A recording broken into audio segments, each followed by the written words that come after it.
போகிறாங்க, நான் வந்துக்கிட்டே இருக்கேன். நீங்கள் இந்த மாதிரிலாம் கடைசி மாதிரி ஆக்கிறாருக்கே. அங்கே எல்லாருக்கும் வணக்கம். பத்திரிகை நண்பர்கள் எல்லாருக்கும் வணக்கம். எழிலும் எனக்கு ரொம்ப ரொம்ப நன்றி. அப்புறம் நான் வச்சுக்கிறேன். இப்போல்லாம் வந்து ஒரு படத்தில் நடித்து முடிச்சுட்டு அடுத்த அதே டேரக்டர் படம் பண்ணுறப்ப அதே ஆர்டிஸ்ட்டை கூப்பிட்றது கொஞ்சம் கஷ்டம்தான். ஆனால் எனக்கு வந்து தீபாவளி படத்தில் ஒரு சின்ன கேரக்டர் வந்து எங்கள் டேரக்டர் லிங்குசாமி சார் கம்பெனியில் எனக்கு வாய்ப்பு கொடுத்து அந்த படத்தை அண்ணன் கூட நடித்து அதுக்கப்புறம் இப்போ வரைக்கும் மனங்குத்தி பறவை, தேசிங்க ராஜா, இந்த படம் அடுத்தடுத்து எல்லா படத்தையும் எனக்கு வாய்ப்பு கொடுத்துருக்கேங்க. ரொம்ப நன்றிங்கண்ணே. ரெண்டாவது நம்ம சொன்ன நாங்கள் எது சொன்னாலும் எங்கள் பண்ணவே மாட்டாங்கன்னு சொன்னீங்க. நான் எது சொன்னாலும் எங்கள் பண்ண மாட்டாங்க, எதோ பேசிட்டு போயிடுவாங்கன்னு சொன்னீங்க. அதுமாதிரி நாங்கள் நடிக்கிறது நீங்களும் பண்ண மாட்டீங்க இல்லைங்களா? நாங்கள் எது நடிச்சா நீங்கள் வேணான்றீங்க, இல்லை சரி வரான்றீங்க. எனக்கு எங்கள் அண்ணன் வந்து எங்கள் ஊர் பள்ளிக்கூடம் மாதிரி. எங்கள் ஊர் பள்ளிக்கூடம் இத்தனை மணிக்கு தான் போகணும் அப்படிலாம் கிடையாது. 9 மணிக்கு போகணும், நாங்கள் 11 மணிக்கு போவோம். சேர்த்து இப்போ டவுஸ் எடுத்துக்கு அள்ளி முடிஞ்சுக்கிட்டு போவேன். சேர்த்து சட்டை கட்டி தோளில் போட்டு போவேன். பைக்கிட்ட அப்படி போட்டு உள்ளே போவாங்க எல்லாரும். இப்படி தான் இருக்கணும். அப்படி ரூல்ஸ் தான் கிடையாது. வாங்க எல்லாம் படிங்க. சரி உட்கார 4 மணி எத்தனைடா? 4 மணி 8 சண்டாலா 7டா 8 சார் 7 8 சரி சொல்லிட்டு போ ரெடி ஓகே 4 மணி 8 இவன் சொன்னா கேளுங்கப்பா.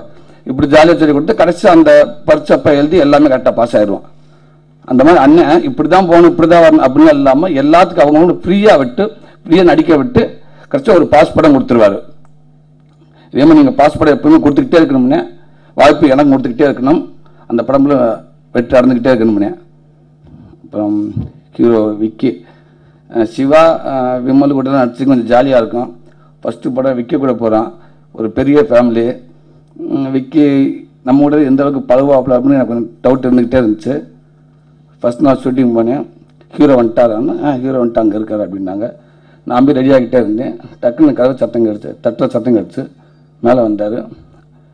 சூரி வணக்கம், வாழ்த்துக்கள், எப்படி இருக்கீங்க? நல்லா இருக்கீங்க, படத்தில் ஒர்க் பண்ணோம், சேர்ந்து ஒர்க் பண்ணுவோம். நான் கொஞ்சம் 4 படங்கள் கொஞ்சம் அப்படி பண்ணியிருப்பேன், கொஞ்சம் ஆக்ஷன் மாதிரி. இது கொஞ்சம் ஃபுல் காமெடி படமாக டேரக்டர் சொன்னார். கொஞ்சம் எனக்கு அப்படியே சின்ன சின்ன விஷயங்கள் சொல்லிக் கொடுங்க, எது லைட்டாக அப்படி சொல்லிக் கொடுங்க, கொஞ்சம் கரெக்ஷன்லாம் பார்த்துங்க, கொஞ்சம் என் கூட ஹெல்ப் பண்ணுங்கன்றார். எனக்கு ஆச்சரியமாக இருந்துச்சு.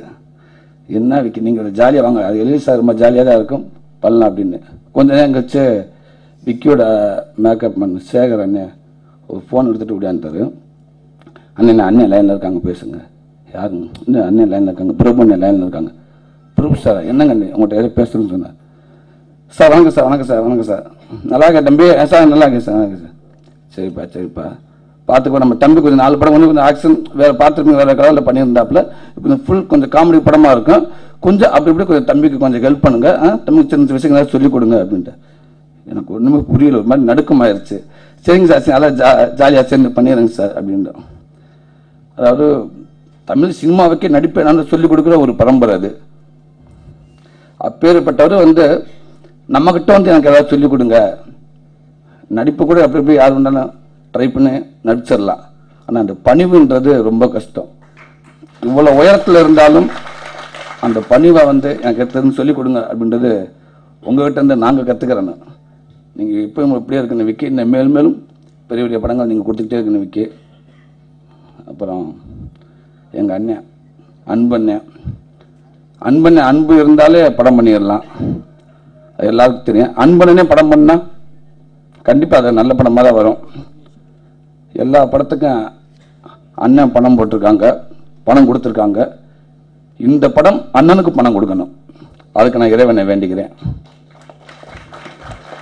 எப்பவுமே அண்ணன் கனமாக இருக்கணும். அண்ணன் கனமாக இருந்தால் தான் நாங்களும் கொஞ்சம் லேசாக இருக்க முடியும். சிறை திவ்யா அவங்கள்ட்ட ஒரு 3 படம் பண்ணிட்டேன். ஃபஸ்ட்டு படம் VVS, அப்போ அடுத்த படம் ஜீவாவில் பண்ணேன். இப்போ வரப்போ தமிழ் 90% பேசுகிறாங்க, நல்லாவே பேசுகிறாங்க. எங்கள்கிட்ட நாங்கள் சொல்கிறதே எழுதி எனக்கு புரியல அப்படின்றாரு. நீங்கள் எதை சொல்கிறாண்டா எனக்கு புரியல, நிமிஷம் பேசாமல் இருக்கா, அந்த பிள்ளை துட தெளிவாக புரியுதுயா அப்படின்றாரு.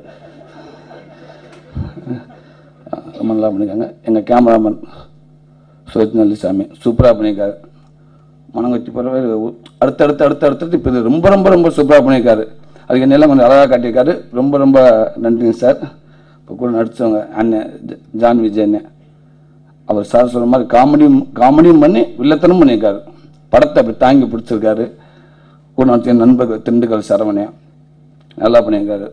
டாடி எனக்கு ஒரு டவுட்டு டிவியில் பார்த்துருப்பீங்க. இதில் வந்து ஒரு ஃபுல் படமாக கூட காமெடியான கூட வந்திருக்காரு. கண்டிப்பாக இந்த படம் வரப்போ அவருக்கு ஒரு பெரிய லைஃப் இருக்கும். எங்கள் மியூசிக் டைரக்டர் இமான் அண்ணன் ஒரு பெரிய தூண் இந்த படத்துக்கு. அண்ணாவுக்கும் தேங்க்ஸ். ஸோ இந்த படம் மிகப்பெரிய வெற்றியடைய நான் இறைவனை வேண்டுகிறேன். நன்றி, வணக்கம்.